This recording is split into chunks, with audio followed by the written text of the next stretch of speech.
welcome back to TCT time! Yay!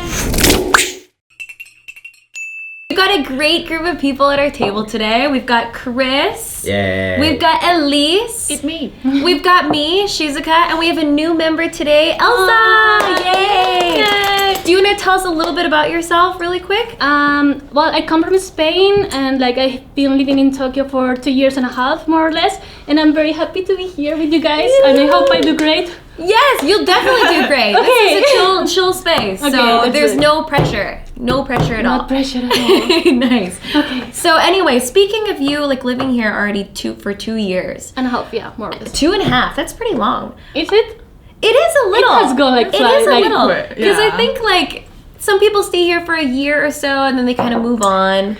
Yeah, I feel like what the year is definitely the year, you know? People honestly, or either they stay here for longer, I think us, or they are yeah, no, I cannot do this anymore, bye, and they just go back. So true. Nah. That happens a lot. But so that makes me wonder if there are any really big differences between just visiting here versus actually living here. And I wanted to ask you guys about your experiences. Well, me and you are more like the long-term residents of Japan. Yes, we I'm are. on 7 years. You're on 7 Then now. you're Wow. on- I'm on 9. You're I just 9. turned 9. And then she said 2.5, and then you're on 1. I'm barely one. Barely 1. I moved here in March. Baby. Oh. So I think But you you and can. Elsa probably understand, or not understand, but can maybe see a difference that was more recent from Yeah. visiting and living. Me and Shizuka, I think, It's more at least for long-term. me, I've become more Japanese slowly as the days roll by. And his English has gotten worse and Yes. worse day So by bad. day. Which is why I speak more slowly so I can remember my Slowly? English.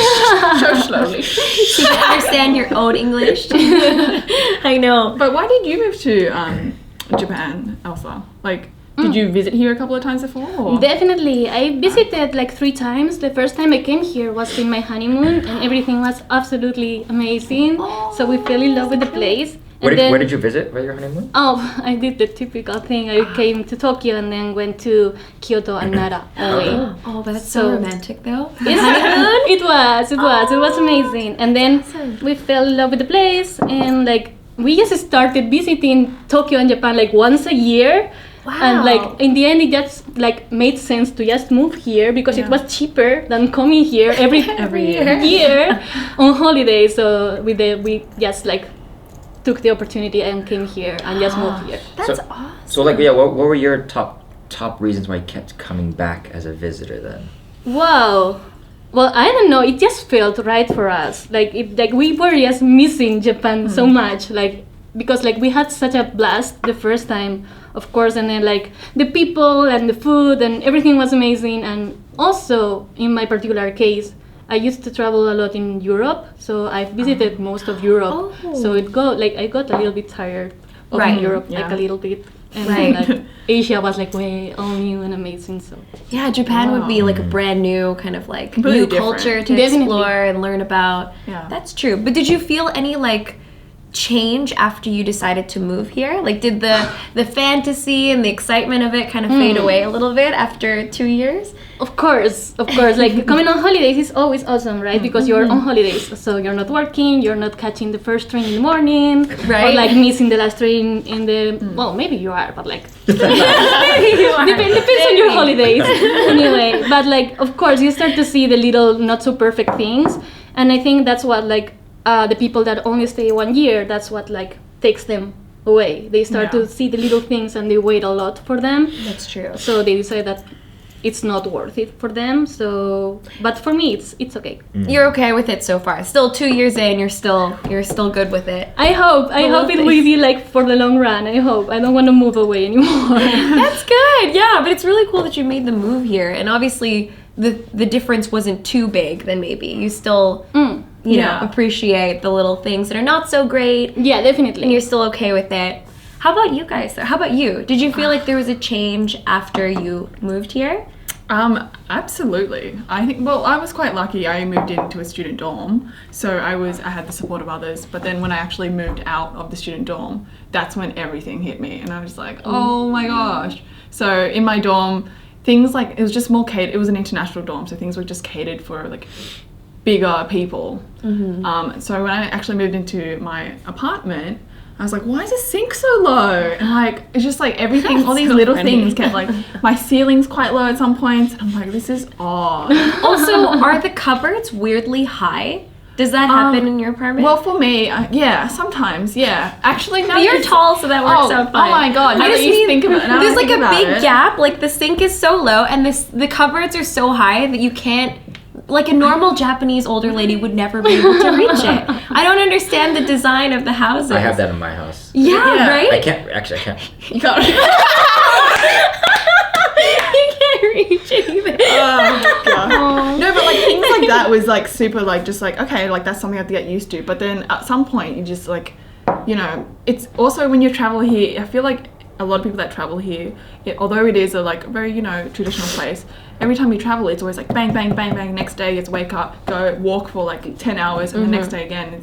So it was actually quite nice to have a calm day and know that like, okay, next week if I haven't seen this place yet, I want to go, and I have time to go because I actually live here now. That's true. Yeah, So but that's like a good side of like actually deciding to move here. I think that's one of the things that I'm like happiest about the most since moving to Tokyo. Like I can actually explore on my own time, without the added rush of like, and also that added rush of like, I'll never see this product again, like should I buy it? Yes. It's always a yes. And then I used to spend so much money like visiting here because it was always like rushed decisions of buying it. But struggle. now, right? Now you have like adult stuff you have to think about, like saving and budgeting. Oh no. That's the downside as well. I mean, it's like everywhere. Yeah, so yeah, you it's have everywhere. to, yeah. So like that was like a change, definite change. But yeah, it was quite difficult because sometimes, well, I don't know if you guys know, but Japan is kind of strict with accepting foreign workers.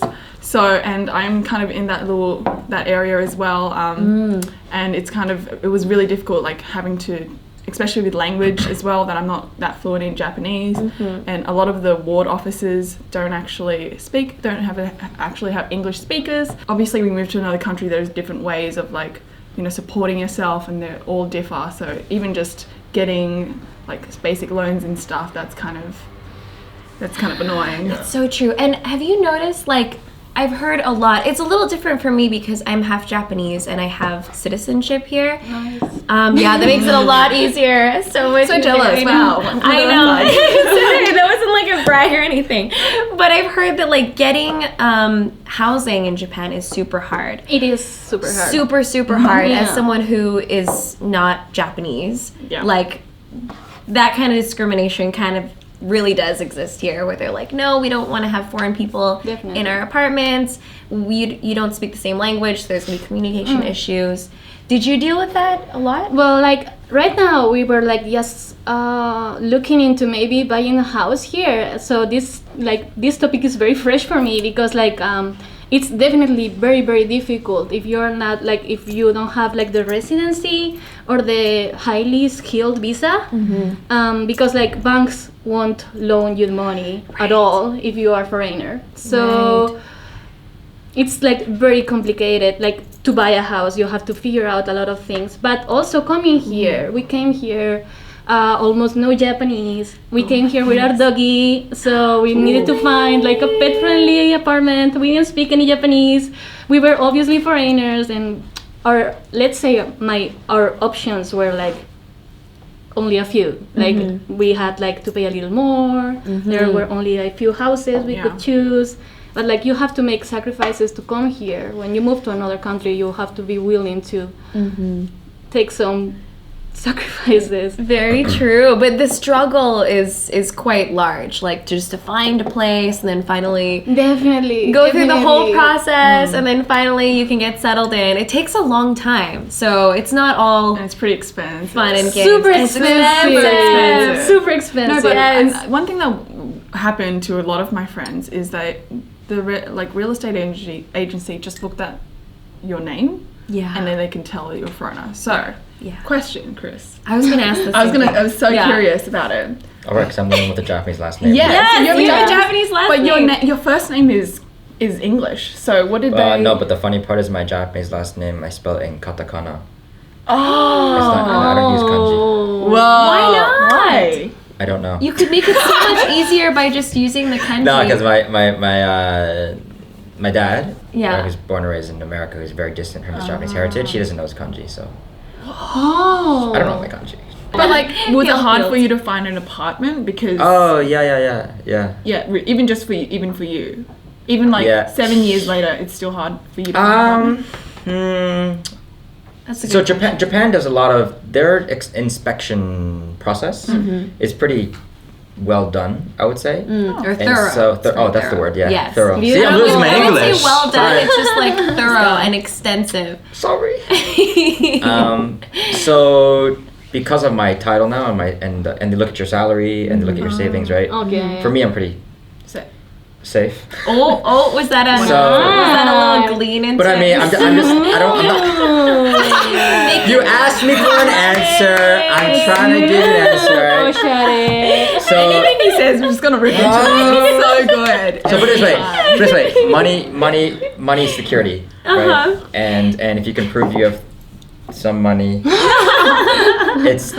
them they're secure, right? Right. Yeah. And that's why Japanese companies, a lot of real estate companies, a lot of times maybe you're running into issues, is because if you don't have a Japanese bank account, Right. Yeah. Definitely. it's kind of not sketchy, but it's like okay. And if you're on like a ichinen keyaku, like a Yeah. 1-year contract, and you're applying for like a 3-year loan or something, obviously for a Japanese real bit estate dodgy. company, like how are you going to pay me back? Because you can only stay technically in Japan for 1 year. Right. They're under the assumption that you're going to renew that visa, but it's a risk for them. And Japan's historically a risk-averse country, so of course they're not going to go. So I don't agree with it, but there is some merit to what they're doing. They're just being really, really risk-averse to making any kind of decision, whether it's real estate, renting an apartment, buying an apartment, taking loans, right? So Yeah. I mean, even for me, it was difficult. But now that I'm on a special visa, I'm on a child of national visa. Oh, So- right, Yeah. because you're part Japanese. So because my mom has a Japanese passport, yeah. So technically, I think like Shizuka, we have more special privilege, not special privilege, but like more like sorry. Privileged. But I mean, even for me, yes, there is still some. Difficulties. There's still, when- yeah. Yeah. So Yeah. there's some extent where I can kind of persuade them. But even someone like me whose Japanese last name gets. Yeah. Yeah, So still when gets you- trouble. When you visited here for the first time, Mm. were you like, this is the best, like I want to stay? Yes. Ooh. When you first came here. When I first came here to study Oh, what about you? for 1 year, Same yeah. as I just want to ask, how long did that last though? Like, how long did that? The whole year. happy The phase- whole year was happy for in Kyoto. Yeah. Oh, nice. And then, so actually, yeah. To go back to that question, I'm kind of stuck. I think it's because you're so interested in Japan when you first come. Because Yeah. for a Westerner, Japan is a mystery. Absolutely. It's known as this mysterious country that is, safe High-tech. but high tech. Yeah. Also have like rice fields and stuff. It's like kind of like this mix of a lot of things in a little tiny islands that has a lot of things crammed into it. Yeah. And so, from a Westerner, when all you're kind of exposed to are stuff like Tokyo Drift or Ghibli movies, right? You're kind of like, how can that be in the same country, right? Yeah, definitely. And then, that's the only kind of Right. mass media we get of That's Japan, true. right?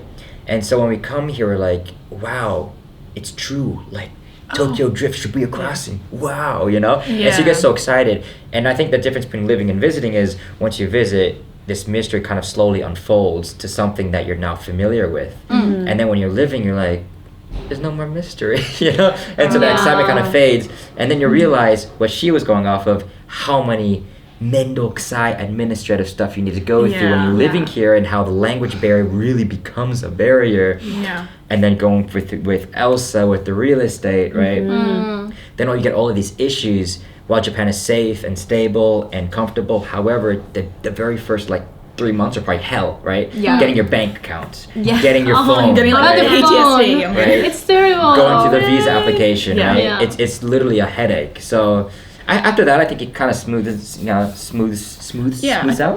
Yeah, you get used to it. Yeah, too. I think once Right. you have a routine, then Yeah. then it becomes It's much very better. comfortable, It's yeah. just like when you Yeah. first come here and you have a lack of language skill. Yeah. It's Right. much Yeah. more difficult, as you would with any other country if you move and you don't have that language. But Yeah. here, in terms of, I don't know, I'm still in that fresh 1 year period where I'm like, oh my god, still everything's new. so. Yeah, I think my turning point was like Actually, my turning point is probably a lot different from yours because mine was after I went to the Otago 47, when I went to all 47 yep. prefectures. Then I realized, well, I really uncovered every single mystery possible. Oh my god. Because I literally visit every That's prefecture, true. right? So then after that, I was like, true. I'm done. Oh no, are you serious? Well, then after that, I had a lot of business trips back to Niigata Yeah. Prefecture like 8 times, you know? Yeah. And it's like, I already know what's here. Why am I coming back here? But I have to go there for work. And then you kind of, that excitement kind of fades. Yeah. So for me, Yeah. I think I'm in a different position than you guys because I think the next step after you get comfortable in Tokyo is like, okay, now I want to explore the other prefectures, places. right? Definitely. So true. But once you actually explore those other prefectures, then what's next? Right. Right. That's so But true. also, you've been to other prefectures. You've started branching out of Tokyo a lot more, right? Oh yeah, like definitely being in Tokyo and having a base here, Yeah. like it's very helpful to discover actually the rest of Japan. Absolutely. Like that's something that maybe you cannot do on holidays too. Like really get into the off the beaten path kind of like locations. And now since I joined Tokyo Creative too, I get to travel a lot, so I'm very like grateful for that. Yes. So yeah, my dream is to visit all the prefectures like he already did. So Same. don't Right. don't Don't tell me ruin anything it, about don't ruin it really yet. tell Don't me. spoil the dream, okay? Because there's still so much Call me to the dream discover. crusher. Dream crusher. Always crushing those dreams. I think for me it's like the everyday happiness is the thing that counts for me. Like I'm very happy in Tokyo every day, and like even if it's not like super exciting anymore, or like you get used to it, or like you face some problems, it's like every day it's a happy life for me. So that's why I'm like grateful, even though I'm not like wee all the time. Yeah. You know, I'm Right. like, I'm happy and it's okay. I think life here it's great if you can get used to the little things. I think the biggest word to describe living here is just comfortable. It honestly. is. Yeah. Definitely. Wait, comfortable, convenient. yes. I Sure. can't get rid of that convenience. If I leave, I'm just gonna be like, I need a convenience store. I need easy design, true. you know. And it's Yeah. just like things that I'll miss more than the hardships here. Yeah. But also, I agree. I'm like, even if I do have hard days here, it's kind of like, well, I'm in the country that I really like, and I like so much about it. Even if it's Yeah. just pop culture, or it's like, you know, specific areas. I'm just like, Yeah. I like it enough to want to stay. Right. And is that the Yeah. same? Because you've been here for a while, Shiz. I've been here for a long time, so I think like comfortable is like a good way to put it. Like I was able to settle in here pretty fast, even though when I first came here, I didn't actually know anybody here other than my grandparents. Wow. So it was like a little kind of a long process to like be able to get my base here, where I knew people, I went to school, and then finally, you know, my little circle grew, and now it's like. And then you met me. And then I met you, and then, you know, it just kept growing. So I think once I was able to develop my base here, like, Yeah. it was just so comfortable. If you guys want to come and live in Japan, you kind of want to experience it one day, recommend visiting first before actually moving? Definitely. Yes. Definitely Absolutely. visit. I mean, never move directly to a country without having visited. Unless you're moving to Los Angeles. Oh, again, different video. I mean, LA was great, but like, still, you should It's probably go alright. there once at least. I think so too. It's always Yeah. wise to just like, you know, check the place out for yourself. Right, and also it's wise to learn the language. Just always, but I mean, always representing Cali life. Okay, all right. Well, Where's Jake when I need Jake right here next to me? No. We definitely recommend visiting before actually moving. Yes. Yeah. Learning the language also helps. Yes. Definitely a ton. Absolutely. Learn Japanese. Start now. Yes, Start now. you know from But experience. it's so No, hard. you don't. Definitely. It is Japanese is so hard. It's so It hard, is but, kind of hard. Wakarimasen. but you have to gumbaru through it and you'll be fine. Yes. Yeah. Even just the basics, get down like, you know, the thank yous, the hellos, just that kind of stuff, and then be like, Just learn Aishiteru. I love you. No, don't say that. What a That's, lad. that's not a good. That's not a good advice at all. Nobody even says that for the most part. So no. It hurts how much I'm cringing. Like, I know my it's a forehead very literally cringe. hurts. It's a cringe thing to say. Chris know. is Is cringe. It is kind of. Okay, it's I not don't a know. common word to What use is? in What Japan. is? To express Aishiteru? your love in Japan That's is not why common. that's why if you say it, they're gonna be like, "Bikkurishita." They're gonna be like, "Wow, this is moving really fast." I don't know you. Gaijin card. God, yeah. Gaijin card. Yes. God bless. Yes. Gaijin card. Oh, and before we Comes in handy. end the video, we just want to say Happy New Year. Happy New Year! That's right. Happy New Year. Yes. We could have started off with that, but I I'm guess sorry, not. we just went I straight guess into not. it. But if you want, 2019, if you guys want to move to Japan, please visit. Please learn a little bit of the language. Yes. Any more advice? But the thing is, before you visit, where should you look for information? TokyoCreative.com. Definitely. See our work. We actually do. Yes. We work really hard. Yes. Aw. Yes. We do, not But just me, especially but everyone Elise. does. Elise works very No, hard. no, Chris no. doesn't work as hard. I'm just chilling with a tea, saying ice to do. Oh my god. I'm on the street. Ice to do. Ice to do. Ice to do.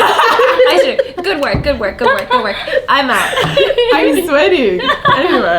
Anyway, I hope that gives you a little insight in like the difference between visiting Japan and actually living here. Yeah. We kind of had a change in our perceptions a little bit, but we still love it. Yes. So, yeah.